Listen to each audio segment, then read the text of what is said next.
Today's show comes to you courtesy of the serum ferritin, the Iron Vault Whisperer. This isn't just a lab test, it's our secret communication channel to your body's hidden iron vaults. When this number drops, it's like discovering your once teeming treasury is now echoing with emptiness, signaling that the very last reserves of your precious iron have been tapped. It's a silent, numerical alarm indicating that your body is now desperately foraging for the vital mineral it needs to paint those red blood cells back to their proper, oxygen-rich hue. Welcome back to the deep dive, where we look beyond the numbers and really understand the story in the sample. Absolutely. Today we're tackling a topic that's both incredibly common and I think surprisingly complex when you really get into it. It's the undisputed champion of anemias, the one you'll see day in and day out. We're talking about iron deficiency anemia, or IDA. It's so common that it's almost easy to take for granted, right? You see a low MCV, you think iron, and you move on. But our goal today is to go much deeper. We want to unpack the why behind every single lab finding. Why is the RDW high? Why is the TIBC up? Why do we sometimes see pencil cells? Exactly, because when you, as the MLS, understand the underlying pathophysiology, you're not just a data generator. You become a diagnostic consultant. You can see the patterns, connect the dots, and appreciate the entire physiological narrative that plays out across the CBC, the smear, and the chemistry results. So our plan today is to first build a solid foundation by reviewing normal iron metabolism, the elegant system our body uses to handle this essential but potentially toxic element. Then we'll explore what happens when that system breaks down, looking at the progressive stages of iron deficiency. And finally, the main event. We'll connect that pathophysiology directly to the bench. We'll go test by test, from the CBC indices to the definitive iron panel, and explain what each result is telling us on a cellular and molecular level. It's a journey from the duodenal enterocyte all the way to the instrument printout. So let's get started. To understand deficiency, we first have to appreciate the normal state. How does the body handle iron? It's a fantastic system because, unlike other substances, we have no active way to excrete excess iron. The entire balance hinges on tightly regulating absorption. It all starts with our diet. We get two types of iron: heme iron from animal products, which is very readily absorbed, and non-heme iron from plant-based foods, which is a bit trickier for our body to handle. And that absorption happens in a very specific place: the duodenum and the proximal jejunum. The enterocytes, the cells lining the small intestine, are the gatekeepers. They have to get that non-heme iron into the right form from ferric, Fe3+, to the absorbable ferrous form, Fe2+. Then a transporter called DMT1, or divalent metal transporter 1, pulls that ferrous iron into the cell. Once inside that enterocyte, the iron has two potential fates. It can be stored right there in the cell as ferritin, which you can think of as the cell's short-term iron savings account, or if the body needs iron, it gets transported out the other side of the cell into the bloodstream. And that transport out of the cell is the critical control point. It's managed by a protein called ferroportin. Ferroportin is the only known iron exporter in our cells, so it's like the single exit door. And if ferroportin is the door, there's a master key holder that decides if that door is open or locked. And that key holder is a hormone called hepcidin. Hepcidin. If there's one molecule to understand in modern iron metabolism, it's this one. Hepcidin is produced by the liver, and its job is simple. When hepcidin levels are high, it binds to ferroportin and causes it to be internalized and destroyed. It effectively locks the door, trapping iron inside the enterocytes and also inside macrophages. So high hepcidin means low iron in the bloodstream. The body is hoarding it, locking it away. Conversely, when hepcidin levels are low, ferroportin is free to do its job, the door is open, and iron flows freely from the gut and from storage sites into the blood. So what tells the liver to make more or less hepcidin? Two main things. First, the body's iron stores. If you have plenty of iron, the liver makes more hepcidin to say, okay, we're full, stop absorbing so much. Makes sense. The second signal is inflammation. Inflammatory cytokines like IL-6 are powerful stimulators of hepcidin production. This is a crucial point we'll come back to when we differentiate IDA from anemia of chronic disease. In the face of infection or inflammation, the body's strategy is to produce hepcidin to lock iron away, hiding it from invading pathogens that might need it to grow. It's a defensive mechanism. Okay, so to recap the normal flow, Iron is absorbed in the duodenum, controlled by the ferroportin door, which is locked or unlocked by the hormone hepcidin. Once iron gets into the blood, it can't travel alone. It's immediately picked up by its dedicated taxi protein transferrin. Right, and transferrin delivers that iron primarily to the bone marrow, where our erythroblasts are hungry for it to synthesize heme for new hemoglobin molecules. Any excess iron is taken to the liver and spleen for long-term storage, where it's packed away safely inside the protein ferritin. Ferritin is the body's main iron warehouse, our long-term savings account. A perfect summary. Now that we have that elegant blueprint, let's talk about what happens when it all falls apart. What does the pathophysiology of iron deficiency actually look like? It's not an on-off switch, it's a progression. It really is. There are 3 distinct stages. The first is stage 1, iron depletion. This is where the body starts drawing from its savings. You're losing a little more iron than you're taking in, so the body compensates by pulling iron out of storage from the liver and spleen. The first and only lab finding at this stage is a drop in serum ferritin. And at this point, the patient is completely asymptomatic. Hemoglobin is normal, MCV is normal, the CBC is pristine. The factory in the bone marrow still has all the iron it needs for production because it's being supplied from the savings account. We almost never diagnose it at this stage unless someone is screening a high-risk patient with a ferritin level. Exactly. But if the negative iron balance continues, we move into stage 2, iron-deficient erythropoiesis. Now, the ferritin stores are completely empty. The savings account is at 0.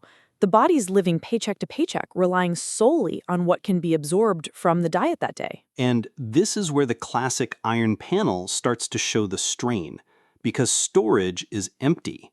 Serum iron, the iron circulating on transferrin, begins to drop. In response, the liver desperately tries to help by producing more transferrin taxis, hoping to scavenge any stray iron atom it can find. This increase in the amount of transferrin is what we measure as an increased total iron binding capacity, or TIBC. Right. So your serum iron is going down, your TIBC is going up, which means your transferrin saturation, the percentage of transferrin taxis that actually have an iron passenger, plummets. But, and this is key for stage 2, hemoglobin production might still be just barely adequate. Your hemoglobin and hematocrit might be low normal or just slightly decreased.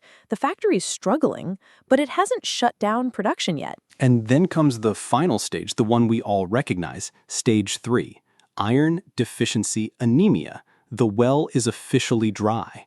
There is simply not enough iron being delivered to the bone marrow to support normal hemoglobin synthesis. The erythroblasts divide, but they don't get filled with enough hemoglobin. And this is where we finally see the classic picture on the CBC. The assembly line is starved of its key component.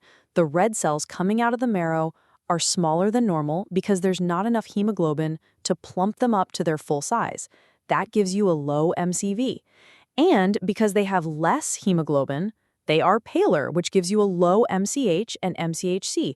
This is the definition of a microcytic hypochromic anemia. And that brings us right to the lab bench. A physician sees a patient with fatigue and pallor, they order a CBC, and that result lands in front of you. Let's break down that CBC result in the context of full-blown IDA. Let's do it. First, obviously, your hemoglobin and hematocrit are low. That's the definition of anemia. Then you look at the indices. As we just said, the MCV, the mean corpuscular volume, is going to be low, typically less than 80 femtoliters. The MCH and MCHC are also low, indicating the cells are hypochromic. But then you get to one of the most important clues on the entire CBC, the RDW. The red cell distribution width. In classic IDA, the RDW is almost always increased. And it's so important to understand why. The RDW measures aniocytosis, or the variation in red cell size. In IDA, the bone marrow is under stress, but is starved. It's trying its best, but the cells it's producing now are small and pale. Meanwhile, you still have older, more normocytic red cells circulating from before the deficiency became severe. So you have this mixed population of cells floating around, older, normal-sized cells, and newly made, tiny microcytic cells. Your analyzer sees this wide variation in size and spits out a high RDW. This is a hugely important differential clue. For example, in thalassemia trait, which is another common cause of microcytosis, the defect is uniform and genetic. All the cells are made small from the get-go, so the RDW is often normal or only slightly increased. A low MCV with a high RDW should scream, consider iron deficiency. Absolutely. The last part of the CBC to check is the platelet count. You'll often see a reactive thrombocytosis, a slightly elevated platelet count. The exact mechanism isn't fully understood, but it's not that the cytokines involved in erythropoiesis might cross-stimulate megakaryopoiesis. It's another supporting finding. Okay, so the CBC gives you a mountain of clues. Low HB, low MCV, low MCHC, high RDW. The next step is you, the MLS, putting your eyes on the sample.